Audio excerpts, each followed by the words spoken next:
నిందల పరిస్థితులలో, అవమానకరమైన పరిస్థితుల్లో మనుషులు స్వార్థ ప్రియులుగా కనబడుతూ ఉన్నారు. అందుచేత ఈ అంత్య దినాలలో, చివరి దినాలలో మన విశ్వాసాన్ని కాపాడుకోవాలి, మన నీతిని కాపాడుకోవాలి, మన యథార్థతను కాపాడుకోవాలి. మనము భక్తి కలిగినటువంటి విధానములో మనము ఆత్మీయంగా సిద్ధపడాలి.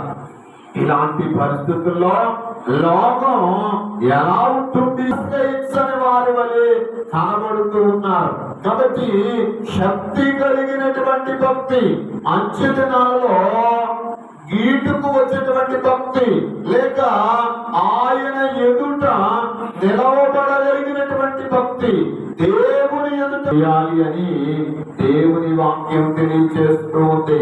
కాబట్టి కడవరి కాలం, చివరి దినాలు, అంత్య దినాలు, భయంకరమైన దినాలు. కాబట్టి ప్రభు వచ్చినటువంటి సమయము ఆసన్నమైంది అని గమనించి ప్రభువు కొరకు మనము సిద్ధపడవలసిన వారమై ఉన్నాం. పరిస్థితులు అననుకూలంగా మార్చబడుతున్నాయి. మంచి దినాలు ఏవి కనబడట్లేదు, మంచి పరిస్థితులు కనబడట్లేదు. జరిగిపోయినటువంటి కాలమే మంచిదిగా కనబడతా ఉంది.